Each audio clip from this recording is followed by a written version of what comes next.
The clinking of heavy silverware against bone china echoes through Montrose's, one of those New York steakhouses where the waiters wear jackets that cost more than most people's monthly rent. I sit at the head of a table for 8, watching the waiter pour a Cabernet that will add another $300 to what will inevitably be my tab. My father, Arthur, swirls his wine with the practiced air of a man who believes he deserves nothing less than the finest things in life. At 60, his silver hair is still thick, his Brooks Brothers suit still fits, and his confidence remains utterly unshaken by the fact that he hasn't earned a paycheck in 5 years. "How's the market treating you, Adrian?" he asks. Not because he cares about my answer, but because he's thinking about his mortgage payment. "It's fine," I reply, the words clipped. I've been a senior investment analyst long enough to know that "how's the market" is code for "when's my next check?" My mother, Eleanor, sits beside him, her diamond tennis bracelet catching the light as she reaches for her water. At 58, she's still beautiful in that country club way, blonde highlights refreshed every 6 weeks, skin smooth from whatever procedure she had last month. "Adrian, darling," she says, her voice warm but her eyes calculating. "Did I mention Chloe and Spencer finally found the perfect venue? And there it is, the real reason for this dinner." My sister Chloe beams from across the table, her engagement ring 3 carats, because Spencer Davenport III doesn't do anything small sparkling under the chandelier. At 25, she's the family beauty, the one whose success is measured in the pedigree of her husband-to-be, rather than her own accomplishments. "It's this gorgeous resort in Tuscany," Chloe gushes, her voice rising an octave. "16th century villa, vineyard views, private chef, it's absolutely perfect." Spencer, tall and bland as white bread with money, nods along. He has that look of someone born into enough wealth to never need to develop a personality. My brother Julian and his wife Maya exchange glances. At 32, Julian's always been the family's quiet one, the free spirit who escaped the family's expectations by becoming a teacher. Maya squeezes his hand under the table. My Aunt Beatrice sips her martini, watching the show with the detached interest of someone who's seen this play before. "The resort is divine," my mother continues, steering the conversation with the precision of a neurosurgeon. "They just need the $15,000 deposit to hold the date." She pauses, her smile never wavering. "I'll send you the wire info." The table falls silent, all eyes on me. I take a careful sip of water, feeling the weight of their expectations pressing against my chest. "Actually," I say, my voice steadier than I feel, "I can't swing $15,000 right now. I'm trying to build my own emergency fund." The silence that follows is absolute. Spencer suddenly finds his napkin fascinating. Julian's eyebrows shoot up. Even the waiter, approaching with bread, pivots, and retreats. My father breaks the silence with a short, barking laugh. "Savings?" he says, loud enough for nearby tables to hear. "Your job is to earn." He leans forward, his voice dropping to a register that has always made my stomach clench. How does it feel to be the only useless ATM here? The table, minus Julian and Maya, erupts in chuckles, as if my father has said something witty instead of cruel. I freeze, the laughter hitting me like physical blows. Suddenly, I'm 10 years old again, sitting at the dining room table as my mother lays out our family roles like tarot cards. "Julian is the free spirit," she says, ruffling my brother's hair. "Chloe is the beauty." A kiss on my sister's cheek. Then, turning to me, "But you, Adrian, you're the smart one. You are our retirement plan." The memory shifts, dissolves. Now I'm 24, a junior analyst still paying off student loans. My phone rings. It's my mother, but her voice is different, weak, frightened. "Adrienne?" she whispers, and I can hear hospital sounds in the background. A doctor's voice. "If we lose this house, the stress will kill me. My life is in your hands." That night, I agreed to cover their mortgage, temporarily. That was 5 years ago. The flashback fades. The laughter at the table continues, but something inside me, worn thin over 5 years and sharpened by 3 months of therapy, finally breaks. I smile. It's not my usual smile, the one that says I'll handle everything. It's something colder, harder. "You're right, Dad," I say, placing my fork down. "A useless ATM should be out of service." The laughter stops. My mother's face tightens. "Adrian, don't be dramatic. You're embarrassing us." I've never been more serious. I pull out my phone, my fingers moving across the screen with calm precision. The family watches, horrified. Let's see. First, I'm canceling the $4,000 mortgage payment scheduled for Monday. Done. I tap again. Next, I'm blocking both of your numbers from my Zelle and Venmo. Done. My mother's face drains of color. My father's does the opposite, flushing a dangerous shade of red. I throw my corporate card on the table. This will cover my meal and a glass of wine. The rest of you are on your own. My father stands, his napkin falling to the floor. You ungrateful! After everything we've done for you. I stand too, suddenly taller than I've ever felt. What have you done? I paid for my own Ivy League education. I'm paying for your mortgage. I look at each stunned face around the table. I'm done. I walk out, feeling eyes from every table following me. The silence in the restaurant is complete, broken only by the soft tap of my heels against marble. Outside, the night air hits me like freedom. For the first time in 5 years, I can breathe. The Uber lurches through Manhattan traffic as my phone vibrates itself to death in my hand. The screen flashes like a slot machine hitting jackpot, only I've won nothing but confirmation that I've kicked a hornet's nest. Eleanor. You'll kill me. Is that what you want? Call me now. Arthur. You will fix this. This childish tantrum stops today. Chloe. You've ruined everything. The venue won't hold without the deposit. My hands shake so badly I nearly drop the phone. A hot, sick feeling spreads from my stomach to my limbs. I've never defied them like this, not once in 29 years. The messages blur as tears threaten, but I blink them back. I won't reply. Not yet. Maybe not ever. Then another notification appears, from an unexpected source. Julian, are you okay? That was incredible. I stare at the screen, reading his words over and over. My brother has never sided with me against our parents. Never. He's always been the quiet one, the one who escaped by becoming invisible. And yet here, in 6 simple words, is the first support I've ever felt from my family. Something small and warm unfurls in my chest, a fragile thing but stronger than the panic that's been choking me. The next morning, I call in sick to work. Not a lie, the thought of pretending everything is normal while fielding frantic calls from Eleanor makes bile rise in my throat. Instead, I shower, dress in jeans, and a sweater. Not the tailored blazer and slacks, Arthur once told me, made me look the part of family provider.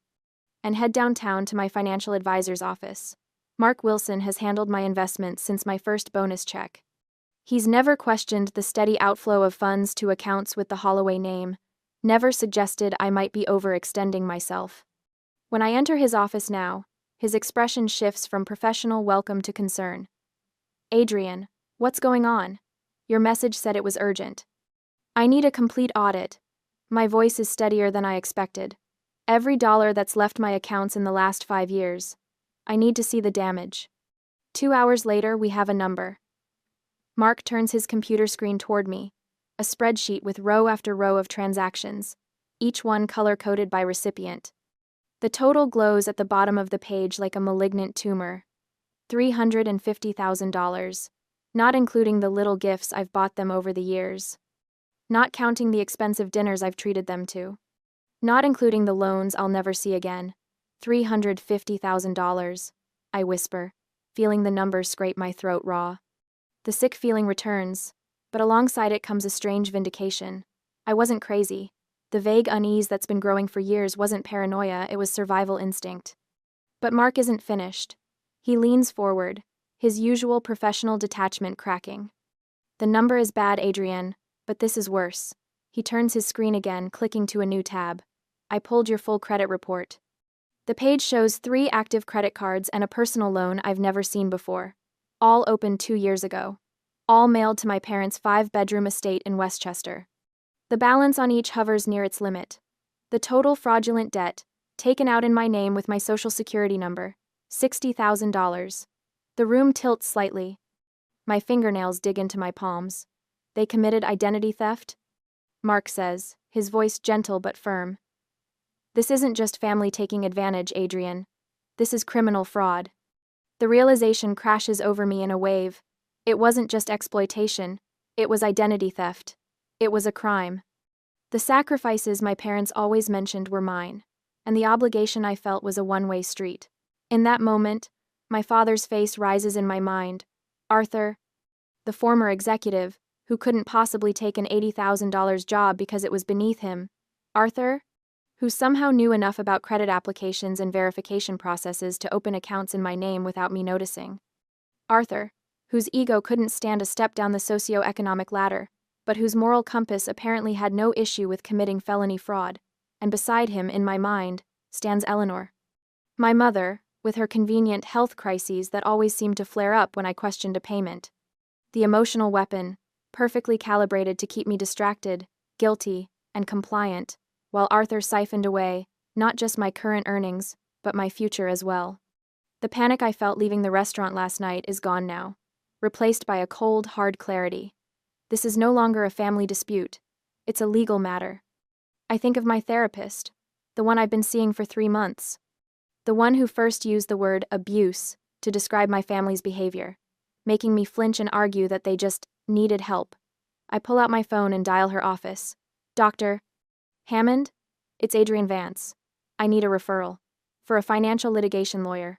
A tough one. She doesn't ask questions, just gives me a name. Cynthia Blackwell, notorious for her scorched earth approach to financial crimes. I hang up and immediately make an appointment for tomorrow morning. For the rest of the day, I sit in my apartment, methodically calling credit bureaus and fraud departments. With each call, each report filed, each account frozen, I feel stronger, more certain. My phone continues to vibrate, but the tone of the messages shifts as the day progresses. The initial anger gives way to confusion, then to panic. Arthur, what have you done? The card was just declined. Eleanor, the bank called about the mortgage. Call me now. I don't respond. I don't need to. For the first time in my adult life, I'm not running from my family's demands. I'm standing my ground. This isn't just about escape anymore. It's about resistance. Monday comes and goes. With it, the mortgage payment deadline. My phone buzzes incessantly, the screen lighting up with my parents' names until I finally silence it completely. The quiet lasts exactly 12 minutes before they switch tactics. Voicemails pile up. I play the first one while making coffee, Eleanor's voice wavering with practiced fragility. Adrian, please. She sobs. The bank is calling. They're threatening foreclosure notices. Please call me back. Delete. The second message comes an hour later, her tone shifting. After all the sacrifices I made for you, carrying you for 9 months, choosing your schools, giving up my career. This is how you repay that? Delete. By afternoon, the messages turn dark. You are tearing this family apart. Your father can't sleep. I can't eat. Is that what you want? To destroy us? I set my phone down, surprised by my own calm. In the past, these messages would have sent me into a spiral of guilt and panic. Now they sound like what they are, the desperate flailing of people who've lost their grip on their favorite puppet. My therapist calls this progress. I call it clarity. The buzzer to my apartment sounds at 7:14 p.m. I check the security feed on my phone, expecting a food delivery. Instead, I see my father's face, contorted with rage as he jabs the button again and again. I watch, transfixed, as Arthur screams at my doorman, his suit jacket rumpled, his silver hair standing on end. I need to see my daughter. Now. This is a family emergency. The doorman, Hector, remains impassive. Sir, if Miss Vance wanted to see you, she would have authorized your entry. Do you know who I am? Arthur's face flushes darker. I'm paying for this building. My money bought this place. I watch Hector's expression shift from polite to cold. Sir, I need you to leave the premises immediately, or I will call the police. Arthur takes a step toward him, finger pointed like a weapon. You listen to me, you little... That's enough. Hector reaches for the phone. I'm calling the police now. The threat of police involvement deflates my father instantly. His shoulders sag. He runs a hand through his disheveled hair, suddenly remembering he's Arthur Holloway, respected community member, not some common criminal. Fine, he mutters. Just tell her I was here. He leaves, but 20 minutes later, a folded piece of paper slides under my door. I pick it up, recognizing my father's aggressive handwriting, the pen having nearly torn through the paper in places. You owe us. Fix this. Just 4 words. Not, I love you, or let's talk this out, or even, I'm sorry. Just a demand, underlined 3 times, the entitlement radiating from the page. I place it carefully in a folder marked Evidence. My phone chimes with a text. Chloe, right on cue. Addie, Mom is having heart palpitations. She's so worried. The doctor says it's stress-induced. Can you please just pay it? I'm so scared for her health. The familiar knot forms in my stomach, my sister's specialty, the guilt bomb. 3 months ago, this message would have sent me running for my laptop, ready to make the transfer while apologizing for causing such distress. Instead, I remember the $60,000 in fraudulent debt, the credit cards opened in my name, the loans I never saw. I feel nothing but disgust at the coordinated attack. I text back a single word, no. Then I block her number too. Wednesday morning, I call my therapist. Doctor. Lillian Fisher has been seeing me for 3 months, not long in therapy terms, but long enough to recognize an emergency. I can fit you in at noon, she says, hearing something in my voice. Her office smells of leather and Earl Grey tea. I sit in the worn armchair, recounting the events of the past 48 hours. I expect to cry. I've always cried in this room, talking about my family. But today, there are no tears, just cold, hard anger. They stole from me, I say, my voice steady. They manipulated me, and now they're trying to use the same tactics to force me back into line. Dr. Fisher nods. What's different this time? I see it now. All of it. The patterns, the manipulation, the lies. She smiles, not with joy but with recognition. You weren't a victim, Adrian. You were a survivor of a long-term emotional siege. Now, you're a strategist. Strategist. The word feels right, like armor. So what does a strategist do next? I ask. She prepares her battlefield. Thursday morning, I meet my new lawyer. Martin Cohen's office is nothing like the plush, wood-paneled spaces I imagined. It's stark, utilitarian, and absolutely packed with files. His handshake is firm, his gaze direct. Let me understand, he says, reviewing the notes from my financial advisor. Your parents have been systematically draining your accounts for 5 years, to the tune of $350,000. Yes. And now we've discovered $60,000 in fraudulent debt taken out in your name. Yes. He removes his glasses, polishing them slowly. Miss Vance, I've been practicing law for 27 years. I've seen a lot of financial abuse cases. He puts his glasses back on, his eyes magnified and serious. This is our leverage. This is everything. For the next week, I become a document archaeologist. I dig through 5 years of financial records. I get sworn affidavits from my financial advisor, documenting the steady drain on my accounts. I pull every bank statement, highlighting the transfers: $4,000 here, $15,000 there, death by 1,000 cuts. I save the voicemails. I print the texts from Chloe. I screenshot the security footage of my father threatening my doorman. Each piece of evidence makes me stronger. Each record strips away another layer of guilt.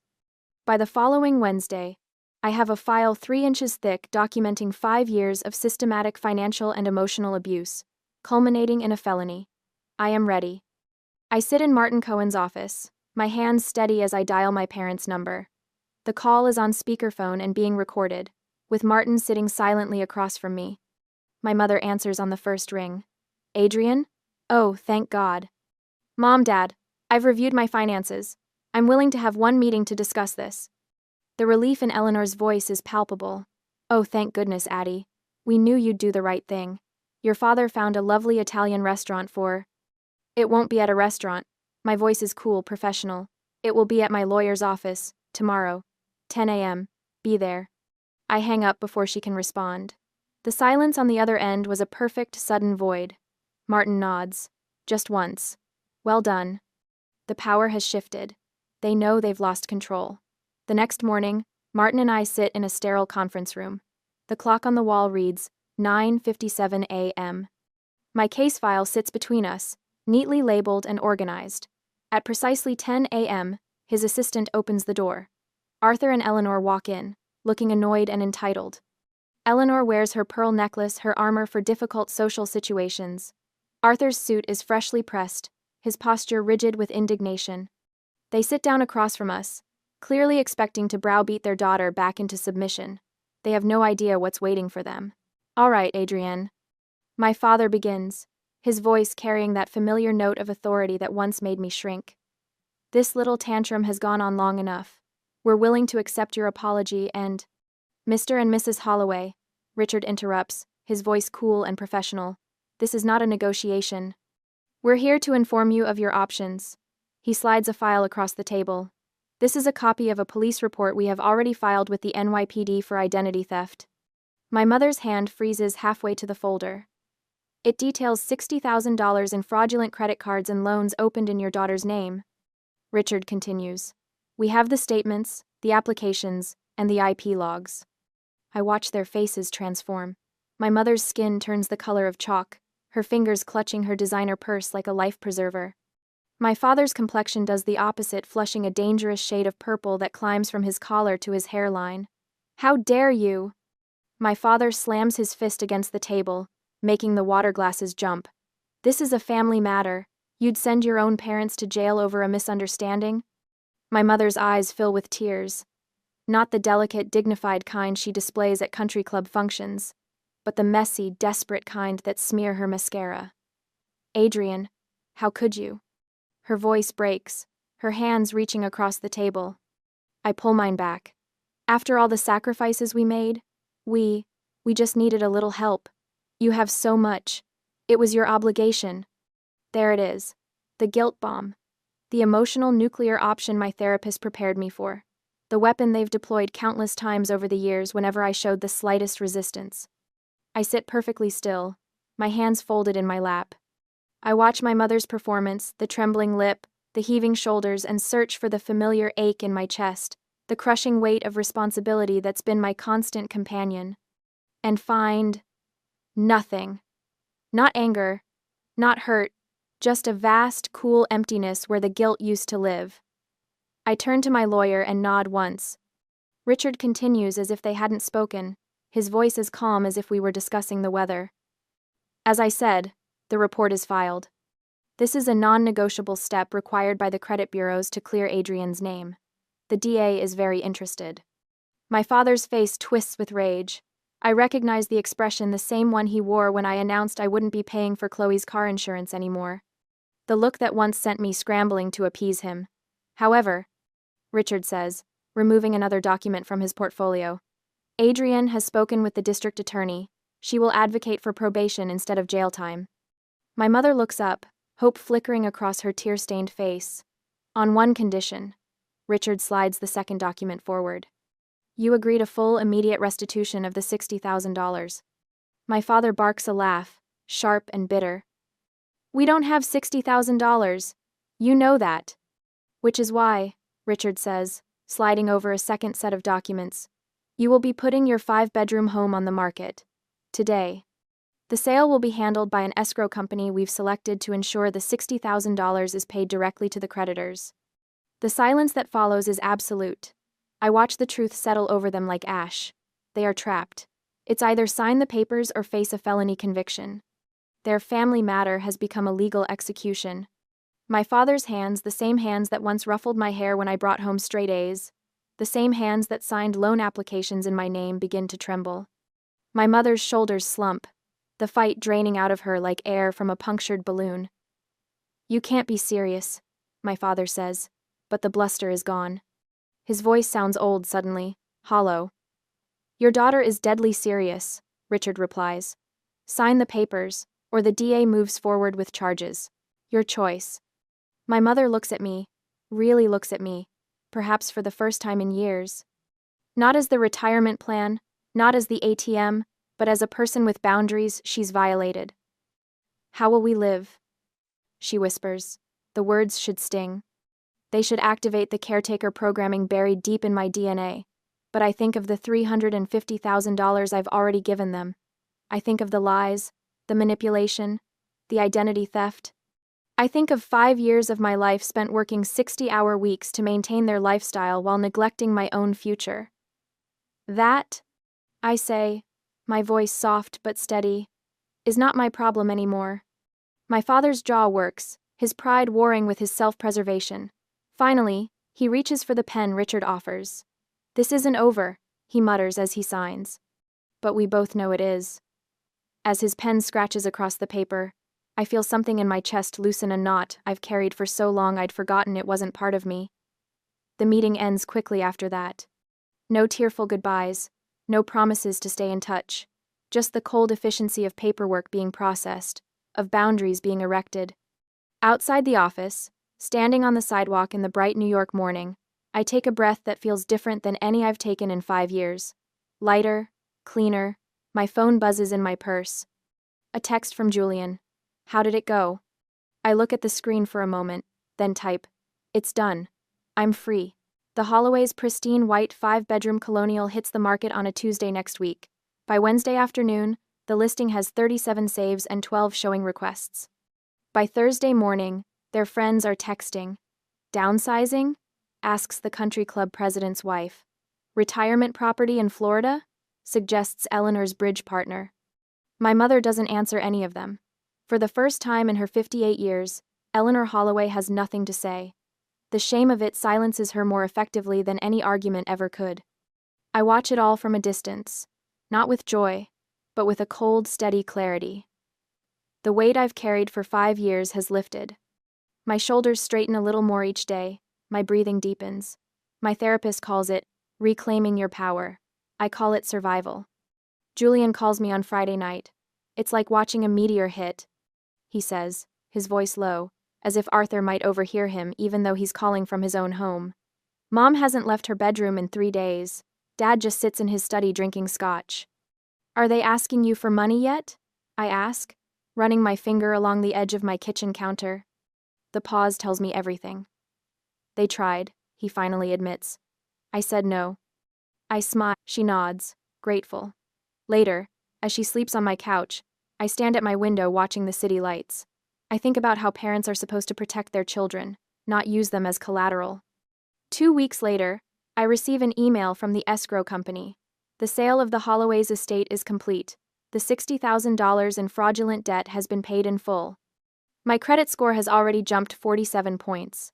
My lawyer calls to inform me that Arthur and Eleanor have been forced to rent a 2-bedroom apartment in a building with no doorman, no elevator, and no prestige. The remaining money from the sale after the mortgage payoff and my restitution barely covered their security deposit. They didn't even look at me when they signed the papers. I tell my therapist later that week. Not once. How did that make you feel? She asks. Nothing, I reply. I felt nothing at all. 3 months pass. Chloe moves to Boston for a fresh start. Julian and Maya have me over for dinner twice a month. I cook more. I sleep better. I date a little. I breathe. Then, on a Tuesday evening as I'm reviewing quarterly projections, my phone rings. Unknown number. I almost ignore it, but something makes me answer. Adrian, my father's voice, smaller, older. It's your dad. I say nothing. We're having trouble with the deposit on the new apartment, he says, a tremor in his voice. I just thought, maybe.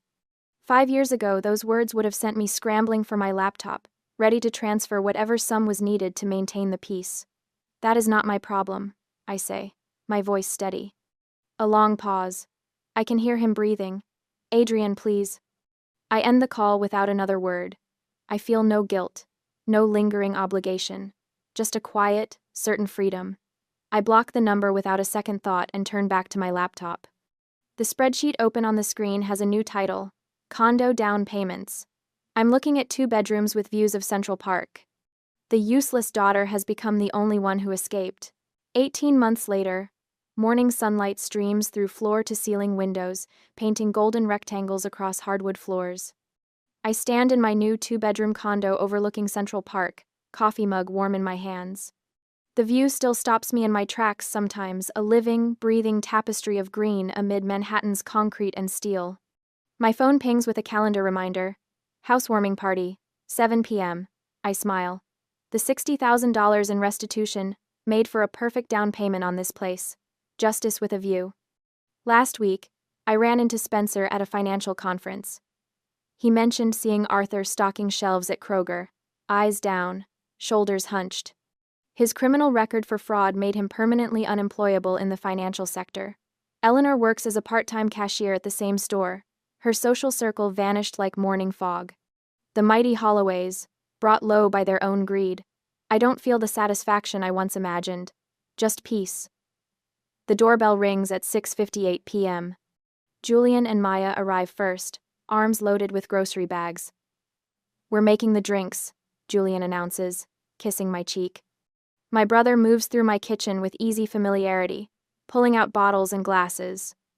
Maya arranges a platter of appetizers. "Your place looks amazing, Adri." The condo fills quickly. My therapist brings homemade bread. My financial advisor arrives with his husband, both admiring the view. Former colleagues, new friends.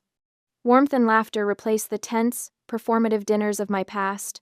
This isn't an obligation disguised as celebration. This is mine. The doorbell rings again at 8:15. I open the door to find Chloe standing there, hands clutching a brown paper bag. She looks smaller somehow, her designer clothes replaced by jeans and a simple sweater. The perfect blowout is gone, her hair pulled back in a ponytail. "Adrian," she says, her voice barely audible above the party noise. I'm in therapy. I'm working at a coffee shop. I am so sorry for everything." She holds out the bag. Inside is a bottle of wine. $15 according to the price tag she forgot to remove. The symmetry isn't lost on me. $15 for a bottle instead of $15,000 for a deposit. The old Adrian would have rushed to comfort her, to say it was all okay, to erase her discomfort at the expense of my own, the caretaker, the fixer, the retirement plan. I study my sister's face, seeing not my mother's pawn but Chloe herself, humbled, human. "Thank you for coming, Chloe," I say simply, stepping aside to let her in. It's not absolution. It's not instant forgiveness. It's a door, barely open, on my terms. My phone buzzes in my pocket. I glance at the screen. An email from my mother. I delete it without reading. My parents were not invited. Later, when the noise inside grows too loud, I step onto the balcony. The park stretches below, streetlights tracing its paths like strings of pearls. Behind me, glasses clink, and laughter rises. Julian tells a story that makes everyone howl. Chloe sits quietly in a corner, talking with Maya. I take a sip of wine and feel the cool air on my face. For 29 years, I lived as someone's investment, someone's safety net, someone's ATM. Standing here, watching the city lights shimmer against the darkening sky, I am none of those things. I am just Adrian, and I am free.